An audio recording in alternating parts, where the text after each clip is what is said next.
Comme voyageur, j'ai toujours aimé revenir sur les lieux déjà visités. Souvent, un simple détail transforme le dernier souvenir dont nous nous sommes imprégnés.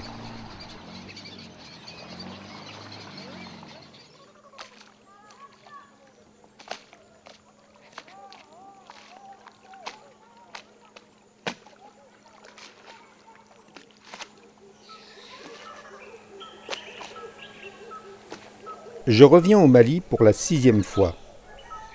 Des rizières s'étendent à perte de vue dans cette plaine, encore inondée par les pluies du mois dernier.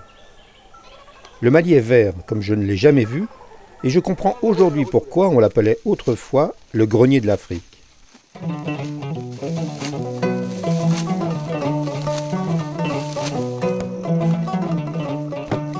Autrefois, c'était avant les grandes sécheresses de la fin des années 60 qui décidèrent en grande partie de la naissance de Teria Bougou, la case de l'amitié.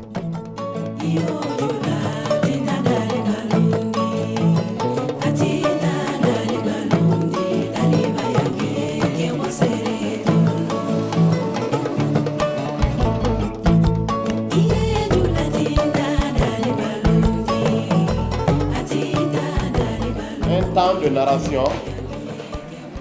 Dès mon arrivée, je veux voir si le grand Caï Cédra est encore là. L'arbre, immense, trône toujours sur la pépinière en protégeant les jeunes pousses de son ombre et de sa fraîcheur. Un symbole qui ne change pas depuis mon premier voyage en 1986.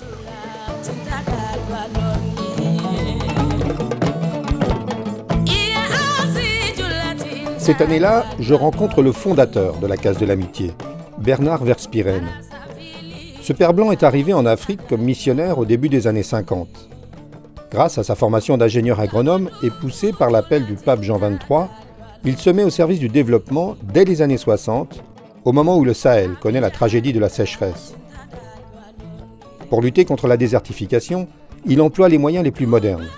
Forage, énergie solaire, énergie éolienne, biogaz. Bien avant l'heure, la Case de l'Amitié devient un centre expérimental des énergies renouvelables exemplaires, visité par des spécialistes du monde entier. Inlassablement, le père Verspieren tisse un réseau d'amis et de soutien qui lui permettent de développer ses projets de développement à travers tout le Mali. Des villages reprennent vie, les populations participent à l'effort et grâce au soutien des mécènes et de la famille de Bernard Verspieren, le projet traverse les années de cataclysme.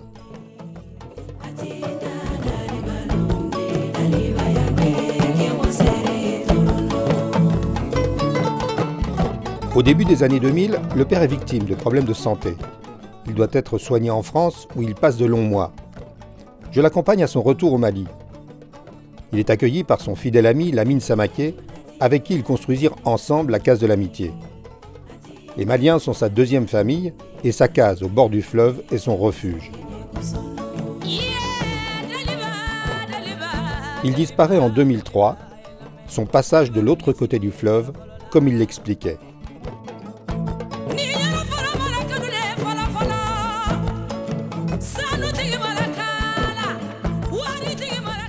L'association d'entraide pour le développement rural, qu'il a créée en 1993, prend le relais du projet avec l'aide indéfectible de sa famille. En France, l'association des Amis du père Bernard Verspieren se charge dans un premier temps d'organiser un nouvel encadrement du projet grâce à l'envoi de volontaires. L'enjeu est de créer un moteur économique pour assurer la pérennité du projet. La base, c'est de pouvoir donner du travail aux gens, de façon à ce qu'ils puissent vivre et rester sur place. C'est un modèle de projet, c'est-à-dire qu'effectivement, partant de cette idée du moteur économique qui permet de financer un certain nombre de projets communautaires, l'école, le dispensaire, les microcrédits, la création d'artisanat local, etc., on a voulu effectivement créer à la fois un modèle économique et un modèle social qui soit pertinent par rapport à l'environnement de Teria Bougou. Aujourd'hui, le projet est recentré sur l'éducation, l'agriculture, la santé, l'environnement et le tourisme solidaire. Un hôtel confortable reçoit des visiteurs qui dépensent intelligemment leur argent dans un cadre préservé. La population locale pilote le développement pour le rendre durable et équitable.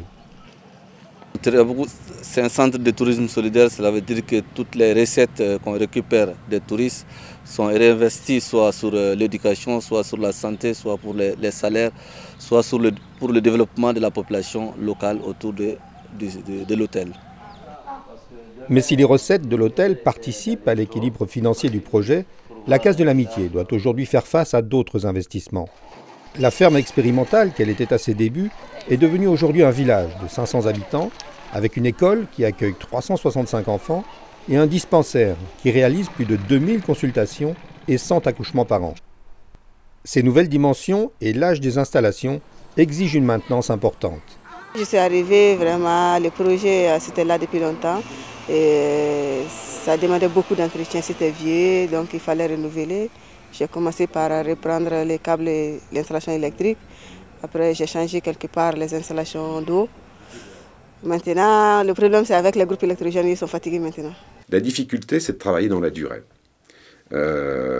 C'est-à-dire à la fois d'être capable d'apporter un soutien financier qui permet de développer des investissements sur plusieurs années et surtout d'avoir des projets dans la continuité qui bénéficient réellement aux populations locales et pourquoi pas à plusieurs générations. Donc je pense qu'il faut être capable de soutenir les choses dans la durée et surtout de les maintenir. L'électrification, l'approvisionnement en eau potable, la santé publique ne peuvent se passer de l'aide des partenaires. À l'image du futur centre de santé communautaire soutenu par la Banque mondiale et qui ouvrira ses portes en 2011. Près de 8000 personnes trouveront ici un accès aux soins et aux campagnes de vaccination. Cependant, début 2011, il reste à résoudre la fourniture de l'équipement intérieur et les outils d'analyse biologique. Ce projet a duré parce qu'il y a eu, si vous voulez, des gens du Nord et du Sud qui travaillent ensemble, dans un esprit d'amitié, de respect mutuel et de contribution efficace. C'est nous qui exprimons les besoins et ils nous appuient en fonction de nos besoins. C'est ce qui fait que ça répond vraiment aux besoins des populations rurales. C'est un modèle parce que tout simplement il y a tant au niveau des ressources humaines, des moyens financiers, tout est maîtrisé et la conception est faite avec les différents partenaires. C'est ce qui fait que c'est un projet qui est vraiment un modèle de développement.